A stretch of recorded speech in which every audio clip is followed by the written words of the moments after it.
Expect to be slandered. Expect to be crucified. Expect to be assassinated when you hang around dangerous folk. Dangerous women are not content to remain in their comfort zones. Dangerous women stretch ourselves. They go where others are too scared to go. You know, Harriet Tubman was a dangerous sister. She traveled the Underground Railroad, setting the enslaved free. One of the quotes I heard from Harriet Tubman, I really love it. She said, you know, I've set thousands of people free.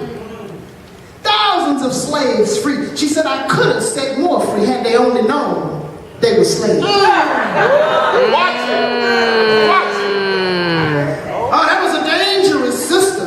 Are there any dangerous women in the house?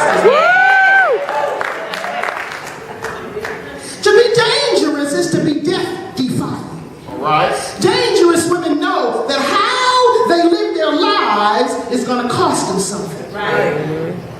It may cost them their families, their so-called friends, and new friends, new life. We call them frenemies. It may cost them a job, a reputation. In Exodus, it cost Queen Vashti her crown because she refused to put on display for her alcoholic husband and his drunken buddies. Oh, please tell me y'all know about Queen Vashti.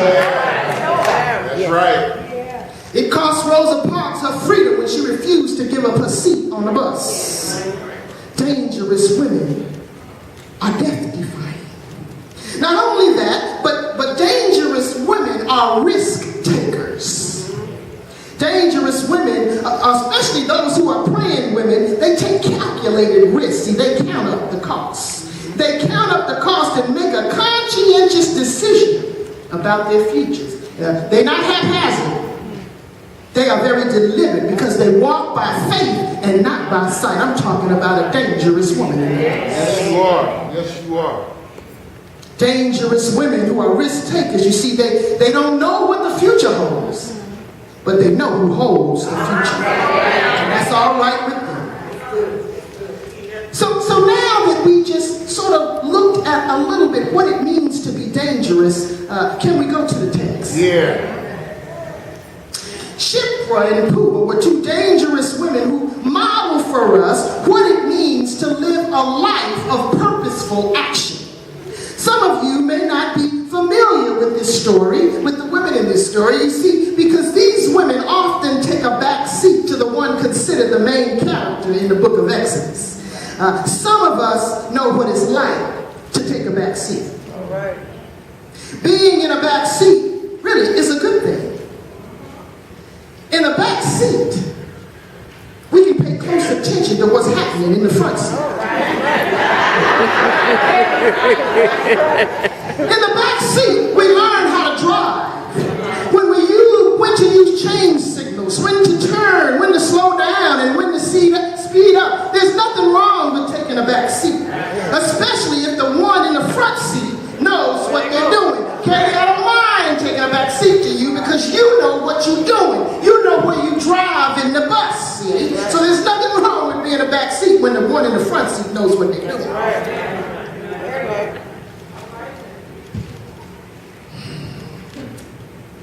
Because at some point, God may just call you from the back seat to the front seat. And if you paid attention, when you get to the front seat, you're ready.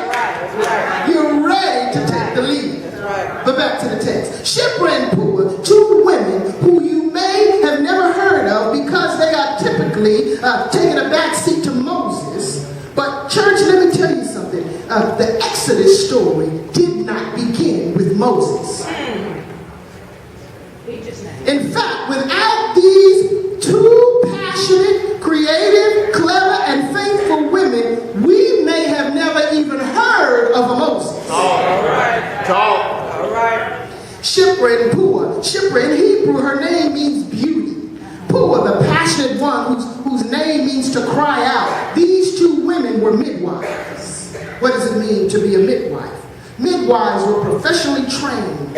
They apprenticed. They were protégés, you may say. who learned their occupation from other women.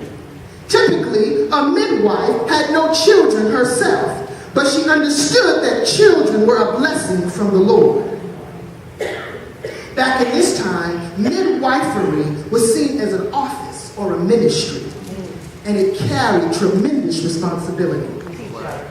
These women who were midwives, they used natural means of bringing life into the world to assist women in childbearing. In other words, sisters, they wouldn't know what to do. Ouch. Natural means. Scholars also tell us that midwives, particularly Hebrew midwives, were barren women.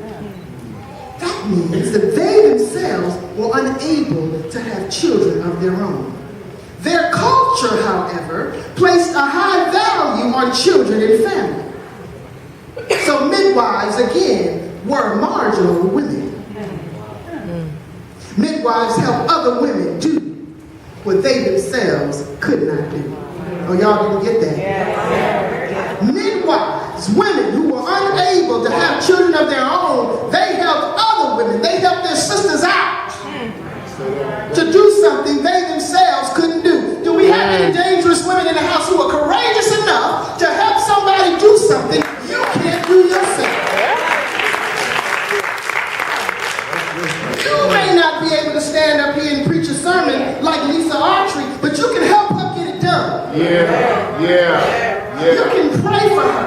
You can encourage her. You can do some research for her. You can help her do something you can't do. Right. That's what the midwives did. They helped women do what they themselves could not do, bring new life into the world. But these midwives, they faced a dilemma. See, the king gave them a mandate, some orders, some instructions, a directive. The king of Egypt said to the midwives, when you act as midwives to the Hebrew women and see them on the birth stool, if it is a boy, kill him. But if it is a girl, she shall live. But the midwives did not do as the king commanded them. They let the boys live. These women faced a dilemma. The king of Egypt, Pharaoh, who in that time really was considered a god, gave these two Hebrew women an assignment. And rather, sisters, in saying yes, if I could cuss, I would cuss. But they said no. We got it.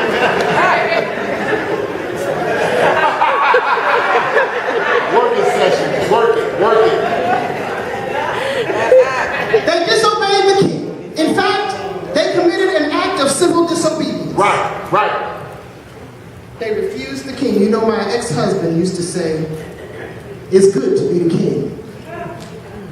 What he meant was, it was good to be the one with the power, the one with the position, and the one with the privilege. But one day, I disobeyed the king. One day I said I would no longer allow myself to be abused, misused, and disrespected. Now I can't control what you do, king, but I can choose to be a queen somewhere else.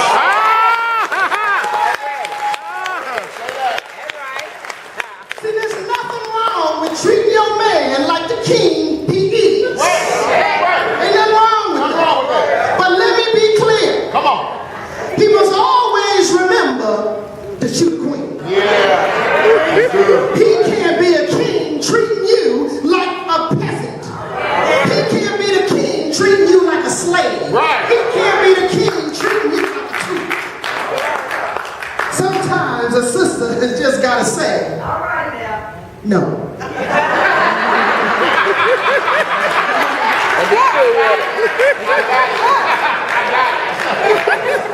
But we're talking about Pharaoh, king of Egypt. Let's think about this story for a minute. Shipra and Puah, as I said, committed an act of civil disobedience.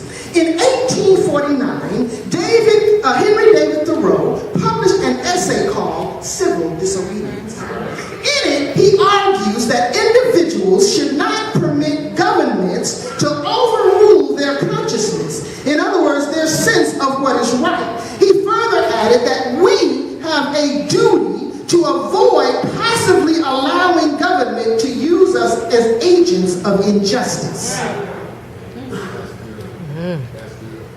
Pharaoh, the king of Egypt, was attempting to do just that.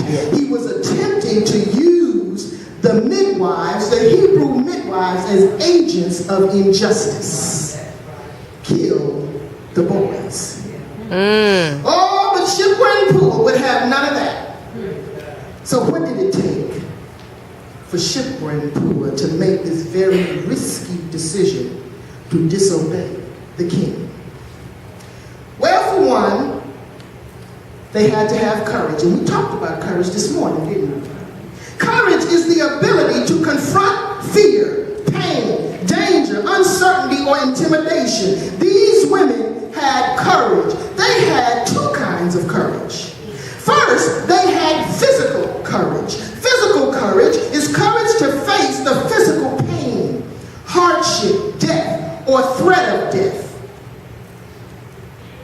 These women committed civil disobedience, which could have meant, and for all practical purposes, should have meant death. Not only did they have physical courage, but they had moral courage. Moral courage is the ability to act rightly in the face of popular opposition. Right. Shame, scandal, or discouragement. In other words, moral courage says, I am going to do the right thing even if everybody else is doing the wrong thing. I am going to do the right thing even if everybody else is whispering in my ear trying to convince me that right is wrong and wrong is right. I am going to do the right thing no matter what the odds are. Preach today. Preach today. Church, let's be clear. Courageous women